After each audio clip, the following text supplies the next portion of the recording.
So, ito lang nga, after ko mabilang lahat-lahat ng mga sasahurin ng mga staff ko, ayan, pumunta na nga kami dito ni Dada sa may Boulevard, which is dito sa may Josiah Pares. Medyo gabi na talaga ako pumunta dito mga mari, kasi syempre naman, tinapos ko pa nga yung media influencer net kanina. So, ayan, maya-maya nga lang niya, tinawag ko na nga isa-isa yung mga staff namin at inuna ko na muna nga tong cook namin na si Dudong Mako. O, diba? Napaka-pogi. Yung ibang staff nga niyan mga mari, ayan, may mga ginagawa pa, kaya nga naman pinagawa ko ay pinatawag ko na lang muna siya kila Marian at pinapila ko nga siya dito sa unahan. Pagpunta talaga namin dito ni Dada sa store mga mari, ayan, meron pa nga talaga dito mga customer, kaya naman yung iba kong staff, ayan, meron pang mga ginagawa. Kaya naman yung iba talaga mga staff mga mari, hindi talaga nakapagpila kasi syempre naman meron talaga silang ginagampanan dito. I mean, meron mga customer, kaya syempre kailangan pa rin nilang iserve yung mga customer nila. Kaya ang ending, ang nagagawa namin dito ay kung sino lang yung vacant, sila na lang yung pupunta dito sa unahan para kunin na lang yung sahod nila dito. At syempre, on time din talaga ako magpasahod sa kanila mga mari kasi deserving naman nga nila dahil sobrang babait talaga ng mga staff ko. Kaya naman talaga kahit sobrang gabi-gabi na to, kahit sobrang pagod kami, galing kami sa media influencer net, di ko talaga kinalimutan na pumunta talaga dito para makapagpasaod lang sa kanila. Kaya naman talaga sobrang thankful talaga ako kasi sobrang quality talaga ang pagservisyo nila dito sa medyo Josiah Pares mga mare. O para naman yung tipong tao na sobrang nakaka-appreciate talaga ng mga gawa nila, kaya hayaan nyo kapag nakaluwag-luwag tayo, malan nyo, tumaas na yung sahod nyo. Charis. Yung mga oras talaga niya mga mare, ayan, di pa talaga nawala ng customer, kaya naman hindi talaga sila nakapagpila dahil naman nagsiserve pa nga sila. Kaya ang ginawa ko, kung sino talaga yung mga may vacant time dyan mga mare sa mga staff ko, ayan, tinatawag ko na lang sila at inaabot ko na lang sa kanila yung mga sahod nila. Bale, dito ko nga nilalagay yung mga sahod nila sa by brown envelope para naman kahit papaano may konting surprise sila. Uy, sana all may surprise.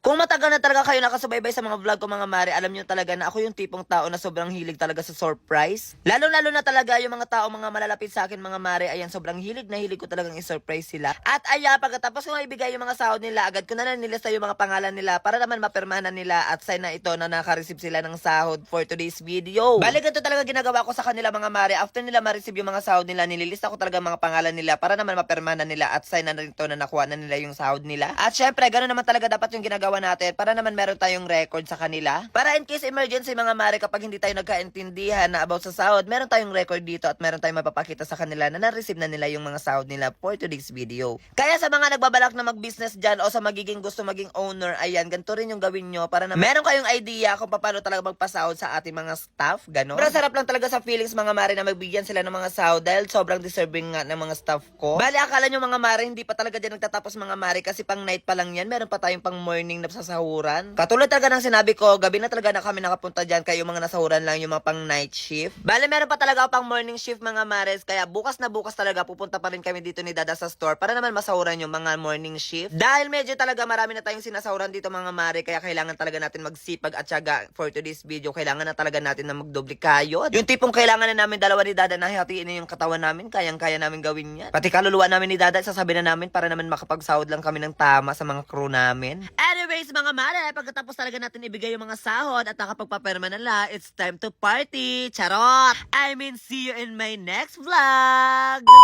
Ngayon nga mga mare ay nakapag-withdraw na naman ako ng 17,000 dito sa nilalaro kong Masaya Game. O diba napakadali ng pera dito. Hindi lang 17,000 yung nawi-withdraw ko dito mga mare. Nakakapag-withdraw din ako dito ng 700, 9,000, 29,000, tsaka 30,000. Dito sa Masaya Game mga mare, eto nga pala yung color game yung nilalaro ko kasi napakadali lang talaga manalo dito. Pumili ka lang ng kulay na gusto mong tayaan. Bukod sa nalilibang ako dito mga mare, kumikita din ako kahit nasa bahay lang ako. O diba ang bongga. Kapag pumupunta ako ng perya, eto talaga yung lagi kong nilalaro kasi sobrang nakakalibang talaga tapos napakadali pa ng pera dito. O diba, tingnan nyo naman, nanalo ulit ako. Ang kailangan nyo lang gawin mga mare, i-download nyo lang itong Masaya Game, nasa comment section ang link, tapos ayan, mag-register na kayo, ilagay nyo yung number nyo, tapos gagawa lang kayo ng password. Tapos dun sa number na nilagay nyo, merong darating sa inyo na verification code, tapos ayan, i-confirm mo na. At kapag ka makaregister na kayo mga mare, ayan, mag-login na kayo. Ang pinakabongga lang dito mga mare, kapag bagong register kayo, meron agad sila ibibigay sa inyo na 10 pesos coins. Anyways, kapag gusto nyo maglaro mga mare, kailangan nyo na munang mag-cash in. Pindutin nyo lang yung plus na nasa taas, tapos pumili ka lang kung magkano yung ka-cash in mo. So ayun na nga mga mare, since nananalo ako dito sa color game, i-withdraw ko na yung napanalunan ko. Para makapag-withdraw, pindutin nyo lang yung withdraw na nasa baba, tapos ilagay nyo lang yung amount na gusto nyong i-withdraw, tapos yung GCash number nyo. Sobrang dali lang talaga kumita dito mga mare, kaya ano pa hinihintay nyo? Download Masaya Game now, nasa comment section ang link.